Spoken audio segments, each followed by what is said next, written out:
Hey, what is going on, IK Familia? It is your boy BN, aka Mr. Kingdom Builder. We are back again to be giving you that just dope sauce for IK content. Today, we are going to be taking a look at a lot of new updates and some hidden updates that were not disclosed in the patch notes. And we're going to talk about how big of a win this is for Infinity Kingdom, and if you're free to play, you are going to want to hear this because this directly impacts you in what I would consider one of the best ways and something that we as a community have been asking for a very long time. Okay, before we dive in, make sure, as always, you guys sub, like, ring that notification bell, and of course, if you want to be a part of our conversation, you can join our Discord. So, the first thing we're going to talk about is the new KvK details that have been posted on the official Facebook. So we're going to go ahead and show you this, and you're going to be able to now see the official date is going to be starting on November 29th. So you have 11 days from now to basically prep your server, get stuff organized, and then you're going to be diving right in. Let's go over some of the new release details. And there is some nice Easter eggs here and good bits of information. Servers that have been open for 60 days or more and have completed Chronicle Event 21, Royal Ambition can take part. During the season, servers with neighboring serial numbers will generally be matched together, with some manual adjustments made by our team. This is important when you hear these words, manual adjustments made by the team. I anticipate that they are referring more to trying to put the most active servers within as close to those groupings as they can, or maybe they just end up using a light or a soft kind of MMR version based on maybe something like what you saw me post for the top 25 servers, right? Maybe they do something like that where they try and put you a little bit closer, but when they say there's going to be some manual adjustments, it could just be looking at the 8 server blocks and then taking out the really inactive or low-powered servers and then try and do some light max fixing based on more balance.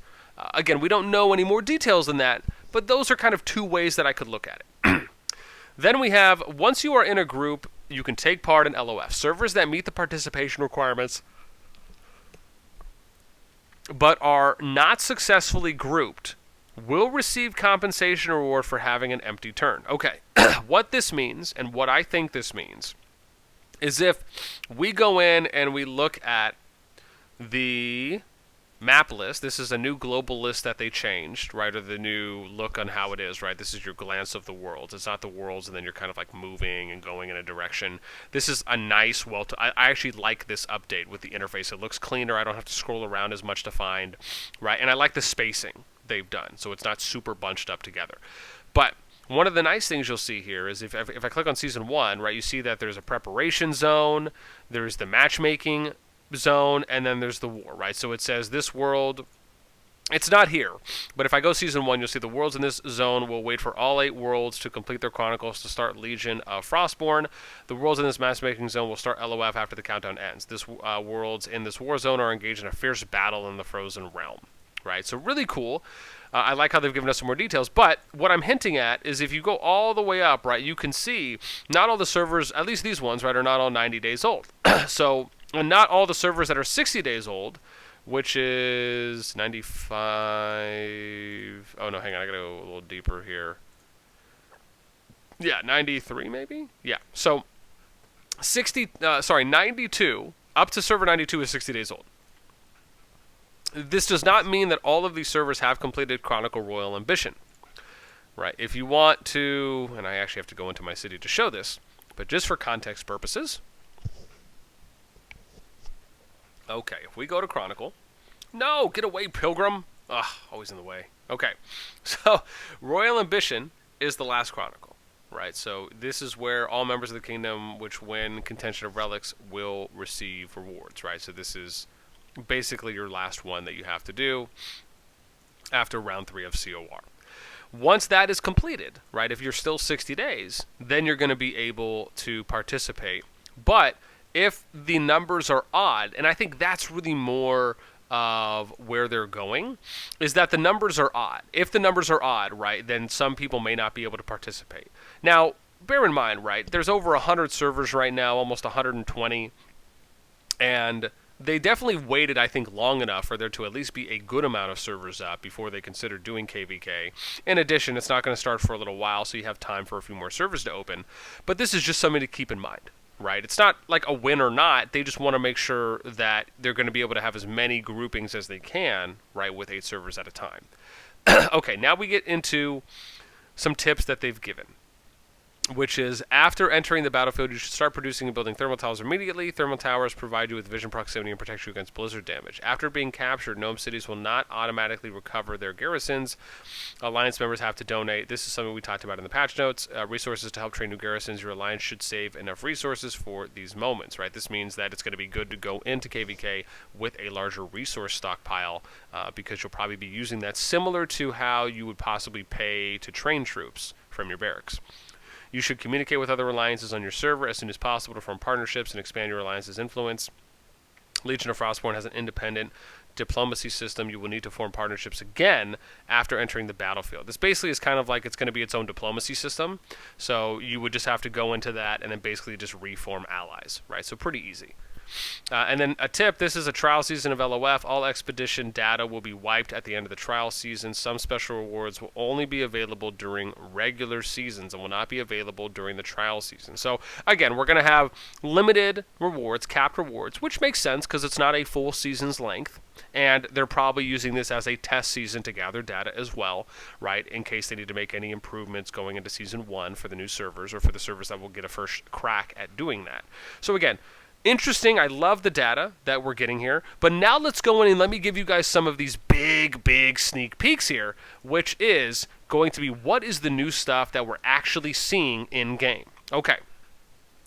I want to start off, I'm going to save the best for last, but because I just think it's the most important thing outside of the KvK update information. So the next thing I want to talk about is that you can actually see, if you zoom out of your map, and you go to where your minimap shows up, they have this new interface for the minimap on the top right, where you can now see where the cities that are, I want to say yours, is where I'm going with this. Let me see here how they did this.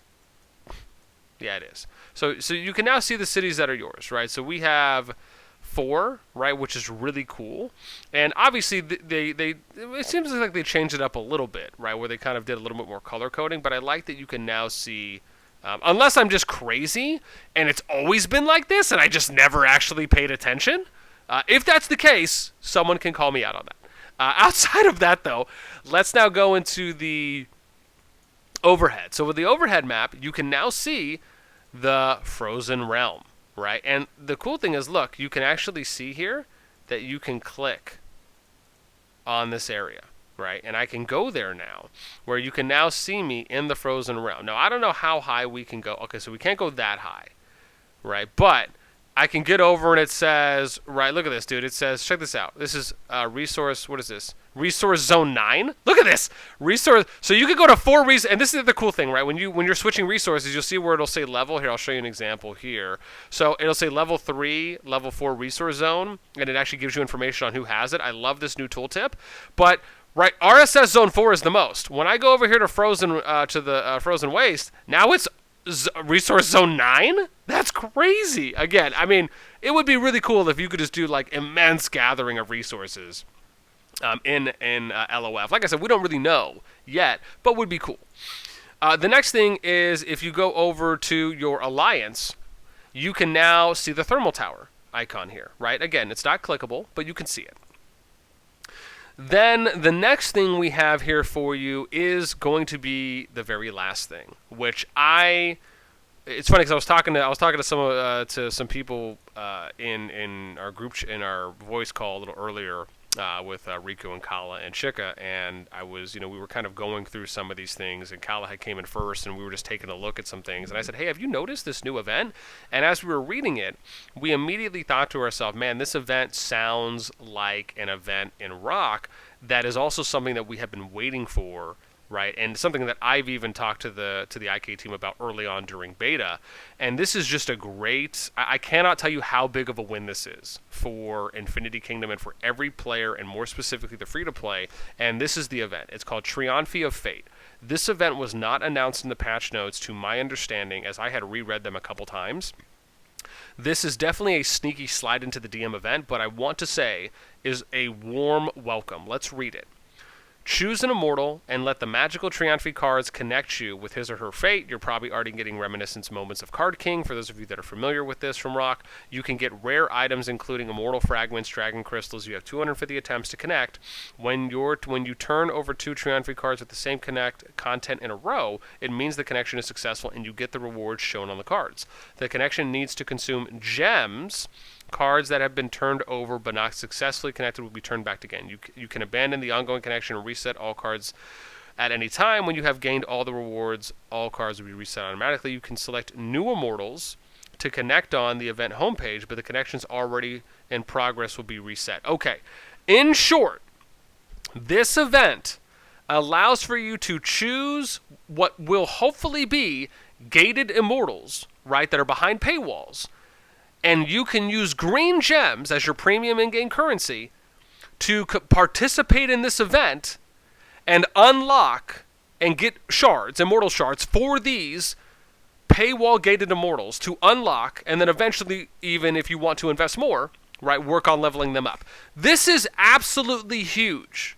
And this is something that I cannot say is understated enough. This is a big win for Infinity Kingdom. This is something, as I mentioned, a lot of people have been asking for, and it only further goes to show, I think, everyone here that Infinity Kingdom, regardless of what we would refer to as some of the small areas of improvement, maybe medium-sized areas of improvement, they are still going in what I would consider a good direction, especially when it comes to how they consider and take into account the free-to-play.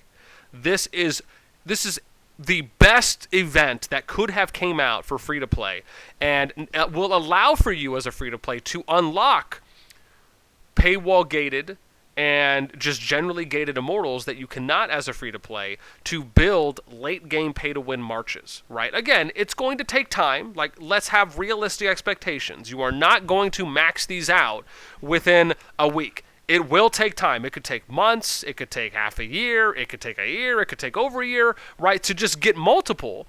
But you at least have the opportunity now to unlock. And my strategy and recommendation to you is that if you plan on trying to build up multiple marches, look to at least do a bare minimum unlock, right? If you're going to invest green gems into this event where you have them free, even though I still think VIP should be a priority, if you're going to use green gems to invest in this event, at least focus on unlocking the necessary immortals, because then they will unlock, again, depending on the immortal. Some will unlock in daily deals, right? And then others will unlock in the market. So you have to be careful of that as well. But, again, this is a big win. I cannot state that enough, how much I love this event has been added. I love the sneaky add-in. Yes, of course, I'm still a big advocate for let us know everything in the patch notes.